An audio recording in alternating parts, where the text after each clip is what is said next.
What is up? Look at my boy Sato checking in already a little too early. What's up, Sato? Yo, this is the Fancy Firebox brought to you by Heat Racing Sports Network. I'm your host, Tony Cotillo at TCotillo23, joined by Mr. Phil Stifle at Beard of Knowledge from All About the Birds. Welcome to have you, Phil. What's up, buddy? How you doing? Not much. Ready for a great Sunday football, and ready to make some money, which has been a struggle this year. Oh yeah, listen, it is going to a very interesting year. It's funny, I kind of referenced this earlier that I kind of went away from the standard league this year. I only joined one. I went straight DFS, and I am honestly so glad I did, because there's been just the tons of injuries that have hit. People that have drafted guys in the first, second round don't have them. The week to week, 3-week IR stints. Like, I mean, DFS for me has been the go-to. I don't know about you.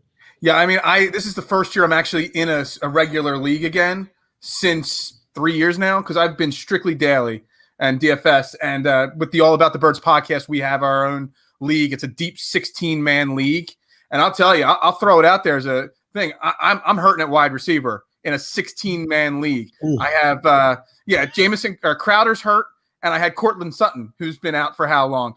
And I'm looking here at, before the show started, the names that I could pick up. I could pick up Scotty Miller and KJ Hamler. They're the top two wide receivers available right now.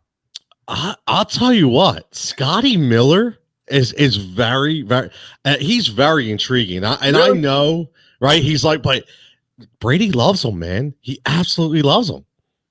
Well, there, we just flagged him now there, so that after the show I could pick him up. Yeah, seriously. I got nothing. I'm starting Curtis Samuel as my top wide receiver this year. Ooh. Yeah, it's not good in the year-long stuff when you have a 16-team league. Yeah, 16 is really tough, man. Really tough. I mean, but if you look in 2 games, I mean, Scotty Miller, 9 targets, 7 for 84. I mean, he's showing that, things are 6 targets in week 1. He only had 3 last week, but that was kind of a weird type of game. So I really don't put a lot of stock into that. But I'll tell you, he's developing a rapport with Brady, and I'll tell you, he could be very valuable. Especially, we always talk about the streamline guys. Like this week, I really like Michael Pittman Jr. He's one of my guys. I really like him against the Jets stink. You know what I mean? And Phillip Rivers is 77% completion percentage, and Pittman has been able to get up coverage, which is things that Henry Ruggs and Jerry Jeudy, even though injured, haven't been able to do. So, which is really intriguing. But I brought you on the show specifically, not only to talk fantasy, but listen, All About the Birds, at AAT Birds, right? On Twitter. These are the Eagles guys, and Miles Sanders for me is a lock of the week. And when we talk, he will have the most fantasy points at the running back position, in my opinion. All you need to do is look at what Nick Chubb did last week, right? I mean, Nick Chubb and Kareem Hunt. And again, I'll play the video. I mean, if you watch the holes that Nick Chubb is able to run through against this Cincinnati defense, Phil, I mean, 106 yards last week for Miles Sanders. Last week, combined 210 yards, over 6 yards per carry for the 2 guys in Cleveland against Cincinnati. Do you see the same kind of thing happening this week against the absolutely. I mean, I hope so.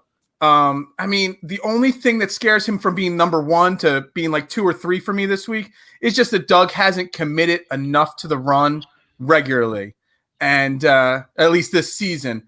And I mean, the only way we win this game, and I said it, I put my prediction out on our All About the Birds pregame show that they would win, but I said I'm scared about this game because I'm scared about the way this team's been performing so far. And Miles Sanders, he needs to touch the ball 25, 30 times this game. They need to come out and just do that and pound the rock. And as you can see by these videos, if they pound the rock, the success he's going to have. This defense is atrocious. It's one of the worst run defenses in the league. So, but the thing is, they had the opportunity to do that last week, and they didn't give it to him enough. And I really think that's that game plan, that play calling that Doug Peterson has. I just don't know if I have the confidence that they're going to give him enough to be the number 1 scoring running back this week. You make a good point, because that was one of the issues coming into this year is he going to get enough? And that was we all thought about that, and because we know what kind of style of offense Doug Peterson runs. Now he did get 20 carries last week, and he was targeted 7 times in the receiving game. And he did average 4.8 yards per carry, so he was very productive last week, and it was his first week back. So the hope is that Doug kind of just, even though 20 carries is good, I'd much like to see 23 to 25. Maybe I'm dreaming, but I really think he could be the bell cow. I do. But maybe he was just easing them in because, again, he was hurt. He had the hamstring issue. So hopefully we see a different Miles Sanders this week against, like you said, a terrible, terrible defense for the Cincinnati Bengals. I mean, like you said, 23, 25. I would almost like to see 25. That's my number on the rushes. And the 7 to 8 touches out in the passing game. That's where I'd be looking. I'm looking at a 32, 33 touch game. And if that happens, then yeah, he could definitely be that number 1 scoring running back this week for sure. Yeah, I could definitely see that 100%, man. 100%. And another thing, when we look at a lot of the matchups this week, what's coming in now, and not just for the Eagles standpoint, I'm going to go on the flip side before we get into injuries, but I'm starting Joe Burrow.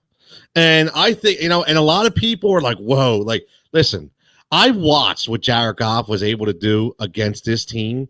And I understand that McVay is an offensive mastermind, but, Zach Taylor comes from the offensive play calling school of Sean McVay. He's the same kind of play caller. So, and don't make no mistake about it. This Cincinnati team, Joe Mixon, Giovanni Bernard, right? Tyler Boyd, AJ Green, John Ross. I'll tell you, Phil, I'm scared from a Birds perspective as a fan, but I'm extremely elated as a fantasy owner if I have Joe Burrow right now. Yeah, I was extremely high on Joe Burrow to begin the year. I've put a mini stack every single, like $1, on DraftKings, one of the smaller buy-in events. I've done a mini stack on a Joe Burrow team every single week so far, even this week.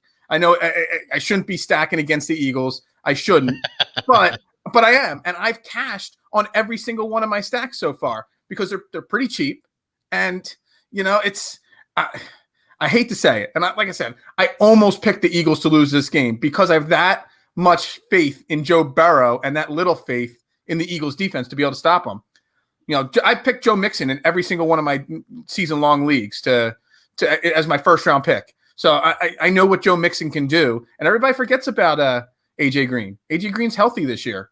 Yeah, he's healthy and he's motivated. Listen, this is a guy who's a contract year.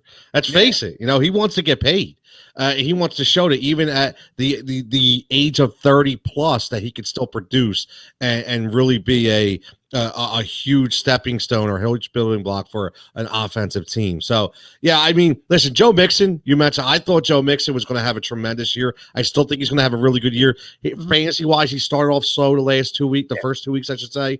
But I think, again, the offensive line out there in Cincinnati, learning from a new quarterback, I think you'll start to see, unfortunately, in week 3, I know Fletcher Cox is a go, but I still think this week we're going to see a little bit more out of Joe Mixon. Especially from the passing game. No, I agree with you there. Yeah, especially from the passing game. It scares me, the Eagles defense. Non-fantasy talk. In fantasy talk, it's a gold mine for people. It really is. It is. And listen, Julio Jones out. Okay? Julio Jones is out. So for anybody fantasy-wise, and that's why we're doing this show, we get you lead up to about 12:45. Russell Gage and Calvin Ridley, Calvin Ridley, 4 touchdowns in 2 weeks, right? The guy has been electric. Russell Gage, last week, 6 for 113. He's been electric. Julio's hurt, man. We've seen this before. I watched him last week. Julio burnt me on my DFS league. In DFS, I do a trifecta. I talked about this before. Quarterback, running back, receiver, and then big money guys fill everybody in. This week, it's Kyler Murray, D-Hop, and Miles Sanders. Last week, Julio was my receiver. He burnt me a little bit, and it was a difference between first and fourth place. So, but that's okay. But if you look at Atlanta, this is a team, and I beg to say greatest show on turf comparison. I know they don't have Marshall Faulk, and they don't have that running back, but I'll tell you what. I mean, back then with Bruce, Torrey Holt, Azakim, and now you have Russell Gage, Calvin Ridley, Julio Jones, when healthy. Phil, this team is electric, man. It's funny you throw some of those names that you're doing. I'm looking right now at my top buy-in this week, on DraftKings, and I got Murray, I got Sanders, I got Gage, I got Hopkins, and I got Drake, and I got Russell Gage. So I've got literally all those. We're probably tying somewhere this week. Yeah. I mean, I literally have that exact lineup. I'm looking at it right here on my screen. I mean, well, listen, that just means that me and you were going to make some money this week, Phil. Yeah, that's all right. I hope so. That's what this is all about. I can't break even every week anymore. Nah, man. Listen, and that's the tough thing, man. It's a tough thing. I mean, I have these 2 leagues that I'm in, and one, I'll tell you, the one DFS league I'm in, some like guys from ESPN, they're big time players, and I look, and you could tell that they're zoned in because there's a guy in their lineup every week. You're like, who is this guy? Like last week, who the hell was Braxton Berrios? This dude starts Braxton Berrios, and I'm like, what? Like, I would have never thought to start Braxton Berrios, but hey, that's why he won. That's but why we're doing it here and not on ESPN, right? Well, that's why I'm here. Exactly. Hopefully one day we can both be on ESPN. I would not complain about that whatsoever. But, a little Trey Wingo action, a little SVP, all good. I could do that all day long. But listen, let's talk about Carolina. And the reason why I want to talk about Carolina, a lot of fantasy implications here. Mike Davis takes over for the heralded number 1 back in fantasy, Christian McCaffrey. Sucks. Listen, high ankle sprain is one of the worst injuries you can have. We've seen it last year with Saquon Barkley. He was never the same. I have a feeling the same thing's going to happen to C-Mac. But Mike Davis, people forget, he's only 27. Obviously, he's played in San Fran, played in Chicago, played in Seattle. He's productive when he plays. He's just, nobody's counting on him to be the guy. But Phil, last week, 8 catches, 72 yards. It shows that they're not afraid to throw the ball to this guy. So he is very serviceable going forward, especially in your streamline league or standard league too, if you were able to handcuff him. Yeah, the other thing I was going to say, I mean, I was mentioned in my All About the Birds fantasy league having no wide receivers and having Curtis Samuel. He had 5 rushes last week as a wide receiver, and they said expect that they're going to even throw him in the backfield to expect 5 to 7 to 9 touches potentially for him. So not only is he an asset in the passing game, minor asset in the passing game there in Carolina, but now you have the running attack with him as well. So, I mean, yeah, I'm scared I shouldn't have to start Curtis Samuel at this point of the season, but with injuries and at least with Christian McCaffrey out, it's an option there. No, 100%. It's definitely an option. I mean, Curtis Samuel, he will give you more, in my opinion, from the wide receivers. I mean, from the running back position, in a sense of the constant rushes than he will from the receiver position, because I just think DJ Moore has that locked up. I love DJ Moore. I'm just not all in on Teddy Bridgewater. That's my biggest thing. You know what I mean? Like Teddy Bridgewater to me, I'm not sure what he is right now, but he's definitely has a rapport he's shown with Robbie Anderson, which is definitely a good thing. So, at the end of the day, I think Mike Davis is a safe start. He really is. Now, speaking of running backs, we go right to, and I'm still calling him San Diego. I don't care. Not LA. They'll always be San Diego to me. Joshua Kelly. Where the hell did Joshua Kelly come from? That's one of the things we talk about. This is the things with fantasy you can never prepare for. Ever. Never prepare for the guy, the undrafted guy who comes in, not on anybody's radar, and he just steals the show, especially off of Austin Eckler, who got paid in the offseason and showing he was productive last year without Melvin Gordon. So, a very, very interesting take here. I love that Justin Haber is starting. I think he looked really good last week. Whether they had time to prepare for him or not doesn't matter. He still looked good in the pocket. But Joshua Kelly, I mean, do you think, Phil, that, because I think Joshua Kelly's a guy to own. I don't think, Austin Eckler is that guy. Am I wrong here? No, I mean, it's funny you say that because I was looking at him, and I drafted him in my All About the Birds league. He's been sitting on my bench. And I'm benching David Johnson today to start him. Okay, good move. I like that. Most carries in the NFL in the first 2 weeks of the season, and on ESPN right now in their standard leagues, he's only owned in 48% of the leagues right now. That is somebody right now. If you're sitting here watching this show, you should be going over there and picking him up right now. That is crazy. I didn't even doubt. I put a question on one of your earlier shows, who to start and sit, but I knew already who was starting and who was sitting for me. It should be a no-brainer. If you have any injury issues at running back or for your flex spot, you're starting him 100% right now. Yes, 100. I mean, if you're listen, like you said, and they're playing the Panthers defense, who is not good at stopping the run. I mean, 48%. Are we kidding right now? 48%. As of this morning in ESPN leagues, he's owned in 48% of the leagues. That's absolutely mind-boggling to me. Yeah. It is. It really is mind-boggling. I mean, if you're in that league, you need to pick him up. If you're in a league where he's sitting there, you need to pick him up because they have shown already that they are not, for some reason, Joshua 23 carries last week, and he's getting the goal line work. And that's another thing you have to look at. I mean, this is a thing with Anthony Lynn. Who would have known? I mean, who would have known? I definitely wouldn't have known, right? So, listen, you're going to find these guys sitting out there. We met Scotty Miller earlier. You mentioned Joshua Kelly. These guys are out there, and they could be very, very, very good going forward. You mentioned David Johnson. He is a very interesting guy to me, man. Listen, a guy I think, Phil, you'll admit, we were all kind of, obviously you drafted him, right? We were thinking big things, big things from this guy. And what happened? He's only got 15 snaps or 15 carries when he's the main guy. I don't, this Bill O'Brien thing, I can't make any sense of it, man. I can't. Yeah, I mean, I drafted him because it was a 16-team league, and in the third, fourth round, whenever I got him, it was, I mean, you got to get running backs. I mean, he was still there in the third, fourth round, whenever it was, and I had to take him. But, I mean, it's kind of hard to trust anybody in Houston at this point, even Deshaun Watson. I mean, I know if you have Deshaun Watson, most likely you have to start him. But outside of him, is there really anybody on that team you could trust? Because Bill O'Brien, I mean, I don't like to talk bad about coaches or anything, but, I mean, he's not a very good coach, and he hasn't put together a very good team there. At all. I don't have anything. I can't say anything specific because I just it's. No, listen, I'm with you. He should have been fired the day he traded away D-Hop, right? He should have been fired. Given an opportunity to trade him. Yeah, what's crazy is he said it's a business decision, and I'm sorry because he said that he was mentioned by saying he could only trade to people who had a quarterback on their rookie deal. What? Like, I'm sorry, but we're watching. Dallas is making it work. Teams can make it work somehow. So I don't understand that at all. No, I just don't.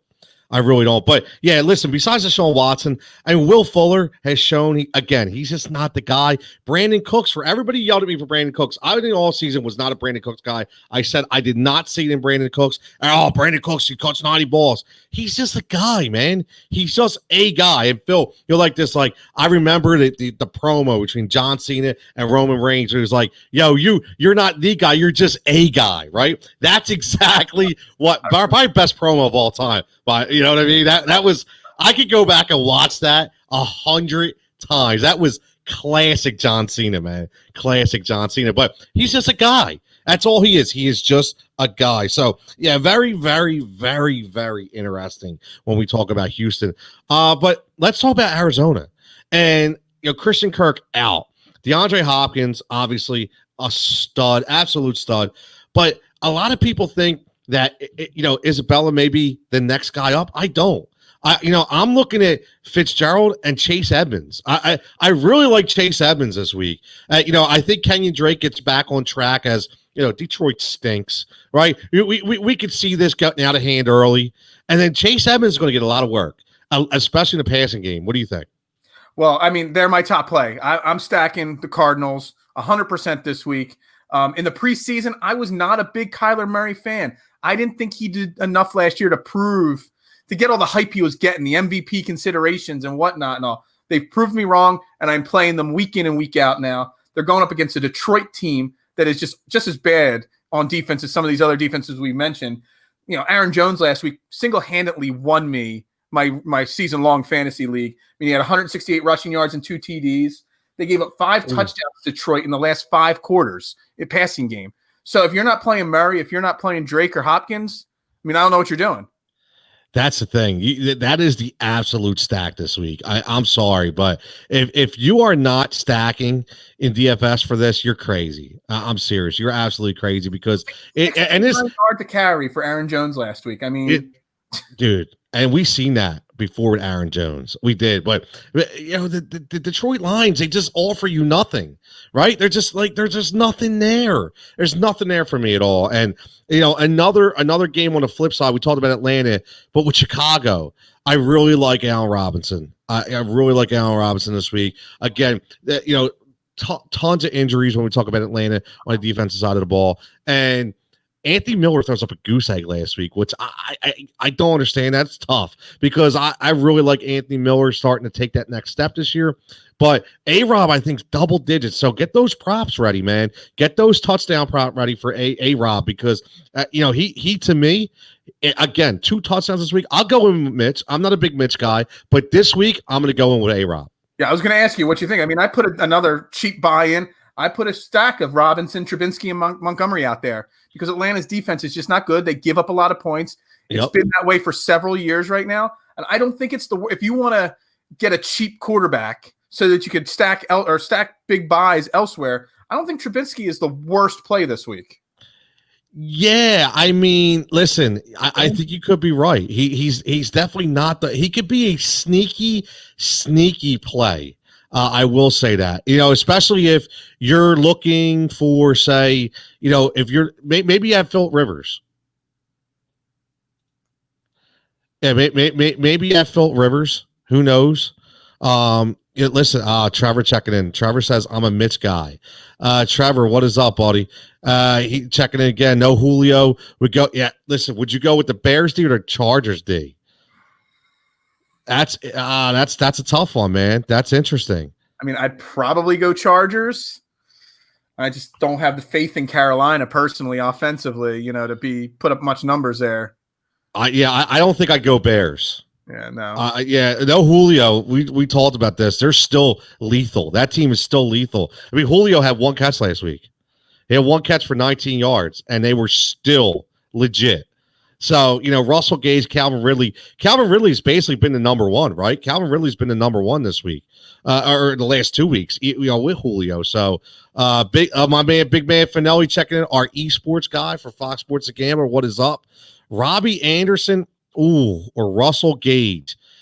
I'll tell you, I'm going Russell Gage. I think Russell Gage is the play here. I know it's $2 less. What do you think, Phil?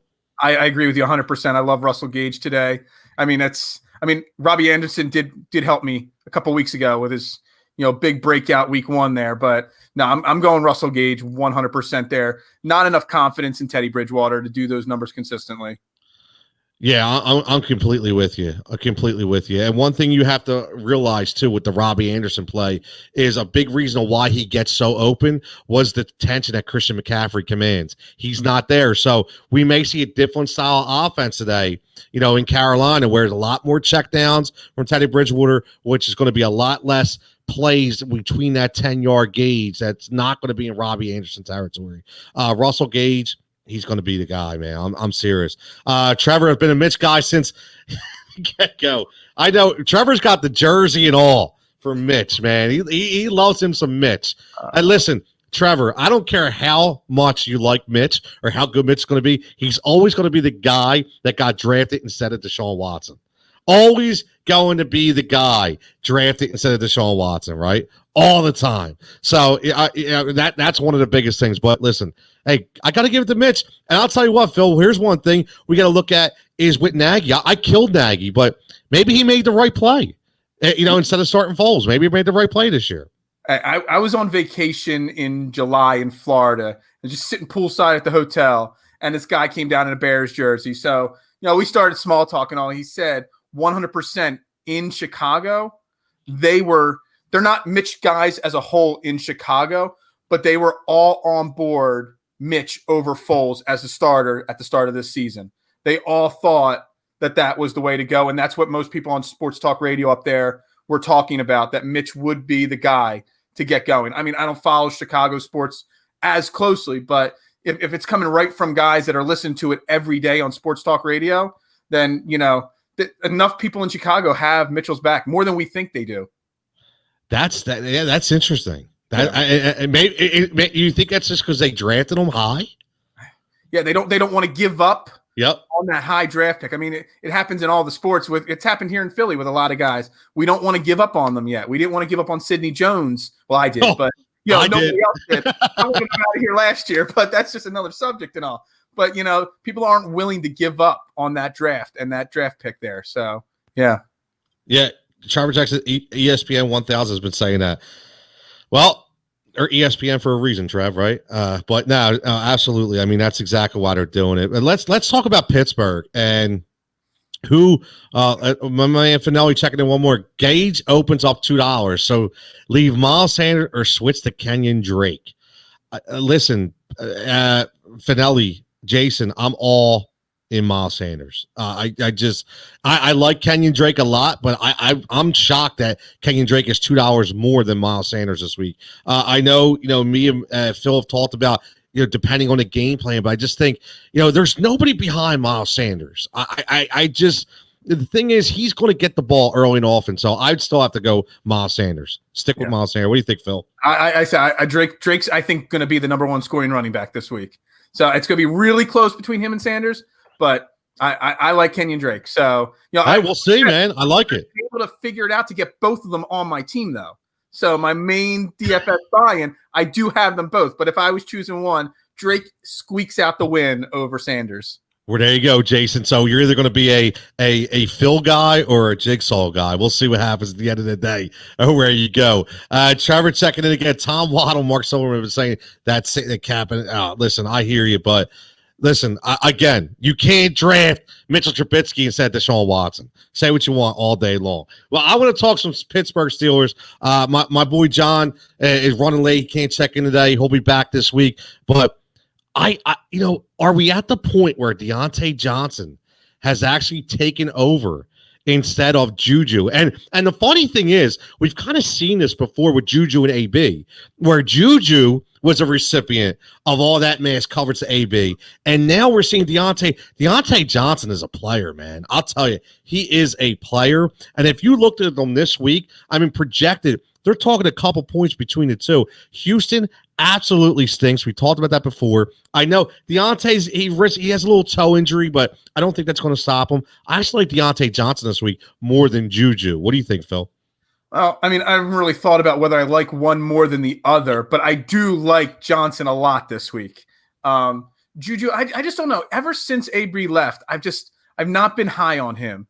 There's a difference between the number two, like AB was still able to get his catches as the top guy, getting the double teams and stuff like that, and Juju benefited from those double teams a lot. But sometimes when that number two guy slides into that number one spot, they're just not good enough to be that number one guy. And Juju's a really good wide receiver, but unless he's got a super talented guy opposite of him, I don't know if I don't know how to phrase that the right way, but I don't know. I love Johnson this week, but I'm not shying away from Juju either this week. If you want to play Juju, you can. But yeah, Johnson by the end of the season may be the number one guy on that team.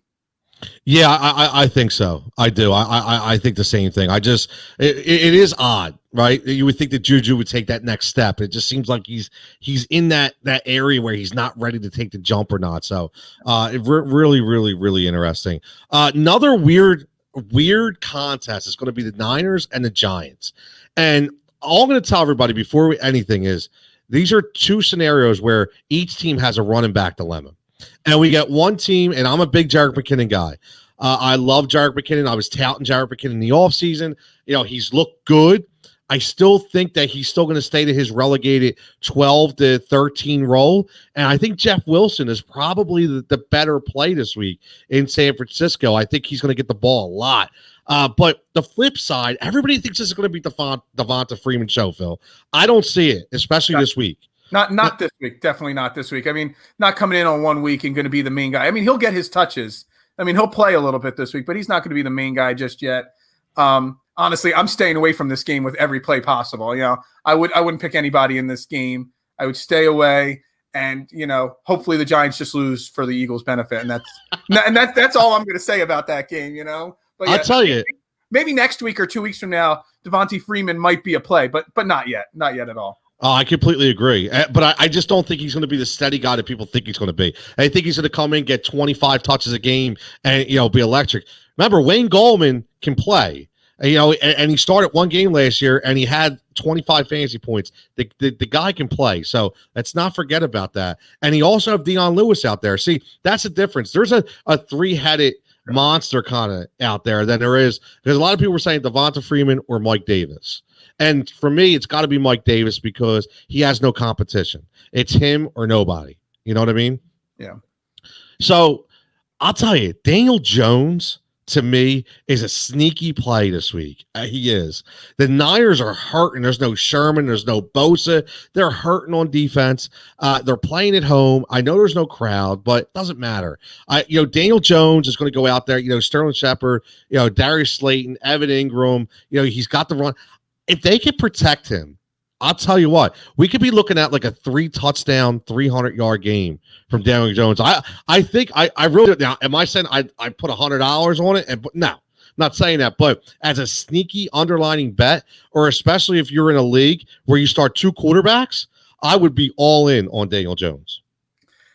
Yeah, I don't know. I mean, Jeff from All About the Birds was a big fan of the Giants and the step forward they were going to take this year. So during all our off-season shows, he was constantly pumping up Daniel Jones. And maybe this is the week against San Fran. I just don't know. I mean, it's not Slayton. One of their wide receivers is out already, been ruled out this week, right? Yeah. I'm pretty sure. Not Slayton, not Tate. No. Yeah, one of their wide receivers I thought was ruled out this week. Well, you got Tate. I tried to look off to the side as you were talking there, but I couldn't get it up. You got Tate, you got Shepard, and you got Slayton. One of them is definitely out. Oh, sorry. No. Listen, man. Well, the stuff just comes in. That's the you already have a risk with the hamstring with Golden Tate, right? Obviously, but I know Evan Ingram is going to play. Yeah, Sterling Shepard is out. That was Shepard. I thought that was it because everybody was pumping up Slayton. Yeah. So Slayton is a solid play if you need a cheap wide receiver, and Daniel Jones, yeah, maybe. I mean, the San Francisco defense is really good, but it's not as good as it was, and with the injuries that they've had last week, I mean, I could see it being a sneaky play. I mean, I'm not putting any money on it, but right. I like the thought process though. No, I completely agree. So we talk about DraftKings. So here, for me, my DraftKings lineup is I'm going with Murray, and my two running backs are Miles Sanders and Mike Davis. And then I'm going DeAndre Hopkins, Deontay Johnson, Russell Gage. My tight end is Logan Thomas, and my flex is DK Metcalf, and my defense is the Giants. So that's where I'm going. That's my DraftKings lineup for today. That's who I'm rolling with. I like DK Metcalf this week. I like him to score. I think he definitely scores. I just think that Dallas can't cover anybody right now. I think Awuzie is playing today, but he's hurt. He's banged up. Didn't play last week. And I think he's just too strong for that team. Yeah. No, I love DK, and I love CeeDee Lamb too. That game has some great wide receiver potential. Seattle is last in the league in defending the slot receiver so far this year. So, that's a solid sneaky play. He's gotten some looks definitely early in the season, CeeDee Lamb. But DK. I'm sorry. Metcalf and CeeDee Lamb are definitely solid plays for sure. Yeah, I really, really like them. I do. I think, listen, CeeDee Lamb has been very, very good. And, he's just making us cry here in Philadelphia because we see what we have this week, right? We see, listen, I know Jalen Reagor is hurt and it's hard to judge him, but man, if we could have just moved up to get CeeDee Lamb, Phil, it was right there for taking. I know, man. It breaks my heart. It does. Listen, every time it's like, with the Sixers, every time I see Jason Tatum play, breaks my heart too, man. It's just what would have been. A lot of people, let me ask you about quarterback real fast because a lot of people are being sour on Aaron Rodgers this week. No Devontae Adams, and they're playing against New Orleans. I don't know about you, but I watched the New Orleans team get exposed on defense last week by the Las Vegas Raiders, by a guy named Derek Carr, who is very inconsistent. If Derek Carr can drop 285 and 3 on that defense, but Devontae Adams or not, I have no issue starting Aaron Rodgers this week. Do you? No, I love Aaron Rodgers every week pretty much. If in especially in season long leagues, I would never ever worry about Aaron Rodgers. He's a sure lock every week outside of his bye. I love him. I think Lazard maybe steps up and has a better game this week now with Devontae Adams out. I liked him coming into this season. And when you got a great running back like Aaron Jones, it opens up that passing game. It definitely does. And like you said, if Derek Carr can put up numbers, Aaron Rodgers is a 10 times better quarterback at this moment than Derek Carr, if not more than 10 times. So he could definitely put the numbers up. I am not worried about Aaron Rodgers this week. I mean, he's not one of my top 2 or 3 quarterback plays, but he is definitely a great, great, solid play this week for sure. Yeah, I definitely like what he has out there. I do. No matter what, he's the magic man for a reason, and I am not dropping him down. Last but not least, we've talked about the quarterbacks. I want to go to the other side. And what do you make sense of Drew Brees? Drew has just not been himself this year.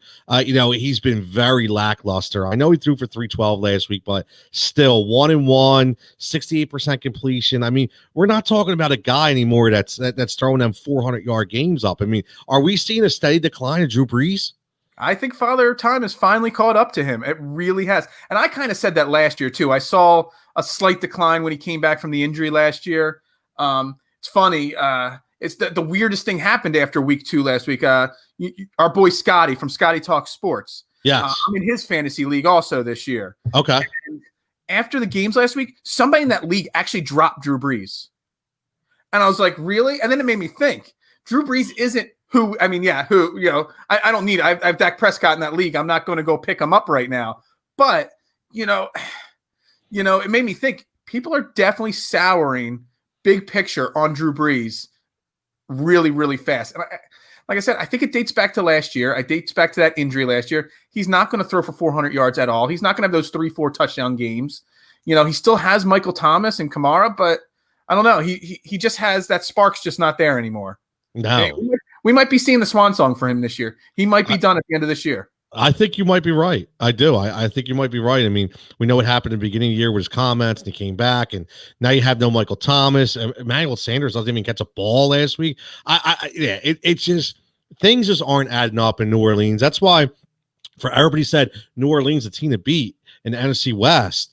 I don't know about that, man. For me, I'm still all in. I'm still all in on the Arizona Cardinals. I've been picking them, from the beginning of the year. I'm going to pick them again. But yeah, listen, people, we're talking about fantasy.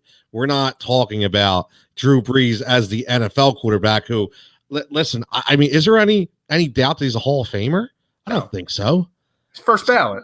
Yeah. I mean, because some people actually think that, he's not a first ballot Hall of Famer, which I don't understand that. Sometimes I don't know what people are thinking, and I sometimes people want clicks and and this and that. But listen, I just think that New Orleans. I know Tampa Bay in the NFC South was my pick.